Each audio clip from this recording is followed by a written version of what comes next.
नमस्कार, मैं हूं आलोक मेहता। एडिटर्स आई में आपका स्वागत है। हमारा अनुरोध है कि आप एडिटर्स आई देखें, लाइक करें, सब्सक्राइब करें, मित्रों को, ग्रुप्स को फॉरवर्ड करें और उनसे भी आग्रह करें कि वे भी सब्सक्राइब करें ताकि अधिकाधिक दर्शकों तक हमारी बात नियमित रूप से पहुंच सके। और उनकी राय, उनके कमेंट्स, आपकी राय, आपके कमेंट्स भी हमको मिलते रहें।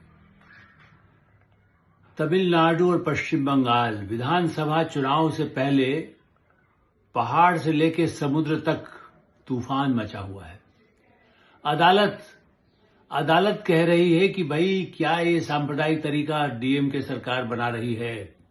अदालत ने उस बात को, चूंकि डीएमके की दमो, आप देखिए कि केवल दीप, पहाड़ी पर दीप जलाया जाए न जलाया जाए, हिंदू जो 50 वर्षों से, जिसको कह सकते हैं संस्कृति में, जहां वो अपना दीप जलाने का, एक अग्नि की पूजा तो हमारे बने पुराने पाषाण युग में भी होती थी, लेकिन उस पर भी उनको कष्ट है।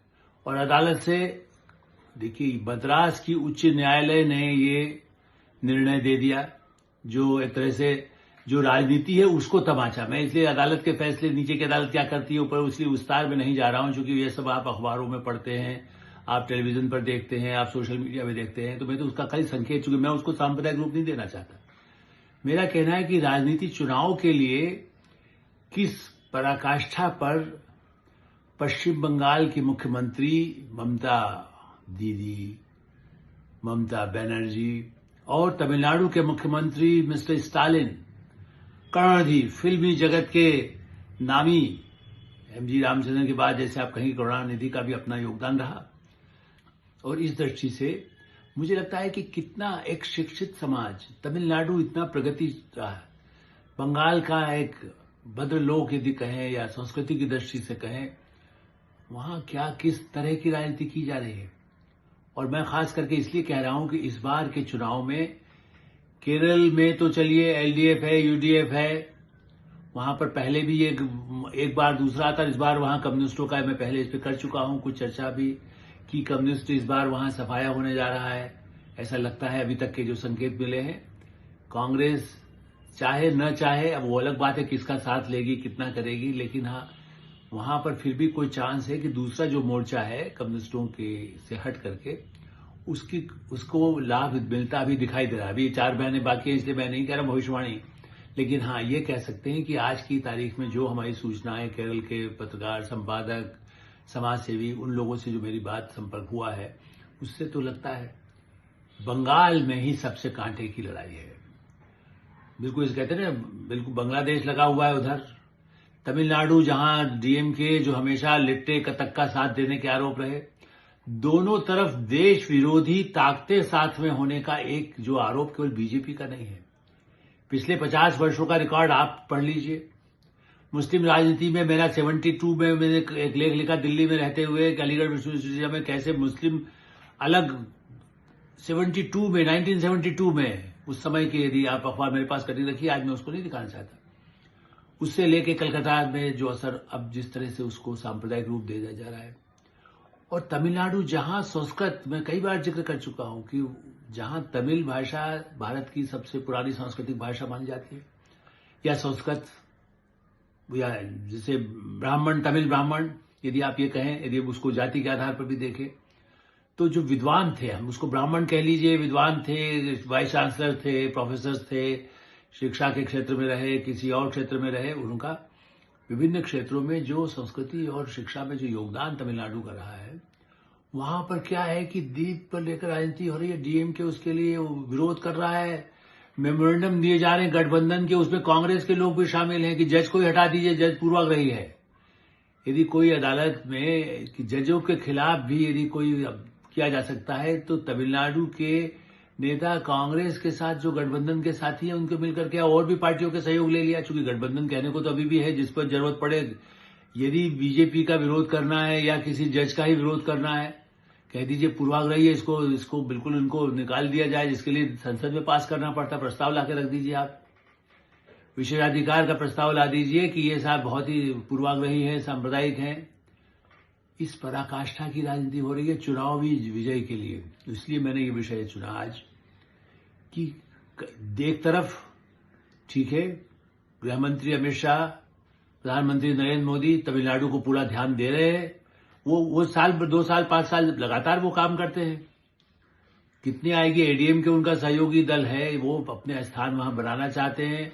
वहां एक विकल्प, चूंकि कांग्रेस चिदम्बरम साहब के जितने रहे, एक समय तो वो खुद ही अलग पार्टी बना चुके थे, लेकिन अब उनके पुत्र, ठीक है, वो अपना अस्तित्व उनका बना रहे।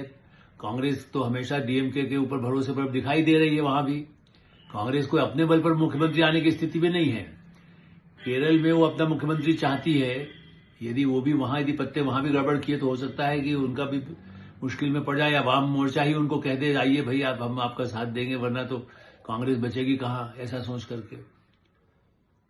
जो मैं ऐसी बातें कह रहा हूं जो संभव नहीं है, लेकिन इतना मैं कह सकता हूं कि तमिलनाडु में हिंदू भावनाओं को, मैं सांप्रदायिक आधार पर नहीं बात कह चाहता, लेकिन ये तो जनमानस है। वहां के लोग भी वही गरीब हैं जिनके लिए अम्मा जयललिता जी ने, आलोचनाएं मैंने उनकी भी लिखी है, बड़ा उनकी शान शौकत रहती थी, सुरक्षा होती थी, उनके जो अपने शौक थे कपड़ों के, या उनके जो अपने जो स्टाइल था उनका काम करने का, वो भी निश्चित रूप से कई मामलों में उनको भी माना जाता था कि भाई वो बड़ा खराब व्यवहार अपने बेटियों के साथ करती हैं, क्योंकि वो इसलिए करती थी करुणानिधि की सरकार ने उन पर जाती की, उनके साथ बहुत अभद्रता का व्यवहार किया, जेल भेजने की कोशिश किया गया। उसी तरह से उन्होंने करुणानिधि को कई किया।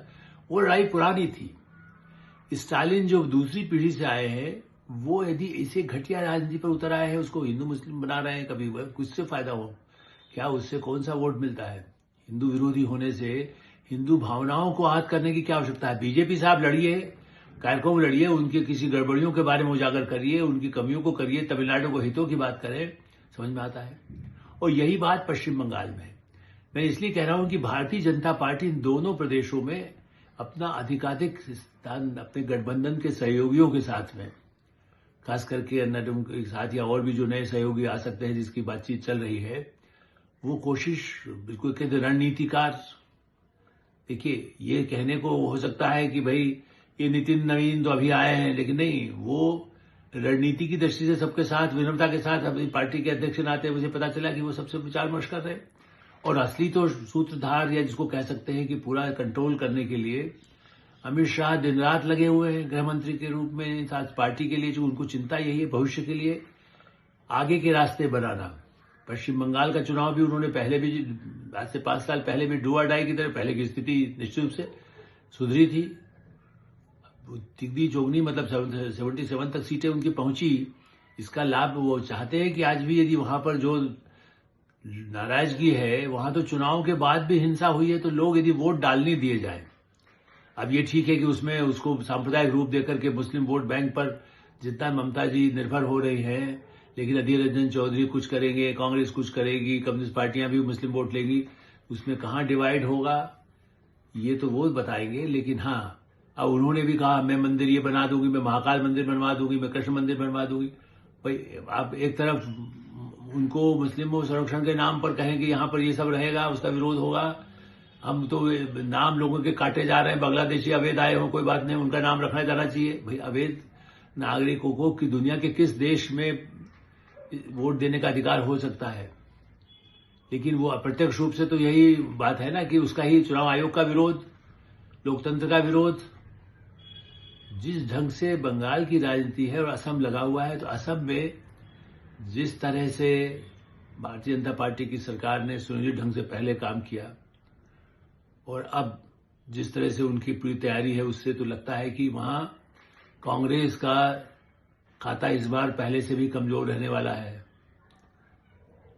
देखिए, ये बहुत बड़ी बात है कि लोग, कि वहां प्रियंका गांधी जी को जो बल्कि कहें से कि कमान संभाली गई कि टिकट बंटवारे की जिम्मेदारी उनको दी गई है, नेचुरली, चूंकि वहां खर्च करना होगा, कौन खर्च करेगा, क्या करेगा, ये भी तो उसी आधार भी तो पार्टी में होता है ना। कांग्रेस पार्टी तो कह चुकी है हमारे पास पैसा नहीं है, महाराष्ट्र में तो कह दिया उन्होंने पैसा नहीं है, तो असम में भी देखा जाएगा कि इसके पास क्या खर्च कर सकता है, या उसके लिए कौन पार्टी या कौन सहयोग दे सकता है। भाई अंबानी अडानी का तो विरोध राहुल गांधी इस तरह से कर रहे हैं कि उनसे कितना कहां मांगने जाएंगे। अब अलग बात है कि कोई राजस्थानी नेता, पहले तो बघेल या अशोक गहलोत का अडानी से भी उनकी इंडस्ट्रीज को ला करके उनसे सहयोग यदि पार्टी के लिए चंदा मिला जाए, ले लिया जाए। अभी भी हो सकता है कि प्रियंका गांधी उनके लिए सहयोग लेने में कहीं से इंतजाम करें, लेकिन ये तो छोटी बात है। असली बात यह है कि वहां भी मुस्लिम वोट पर कांग्रेस पार्टी और दूसरी पार्टियां टिकी हो,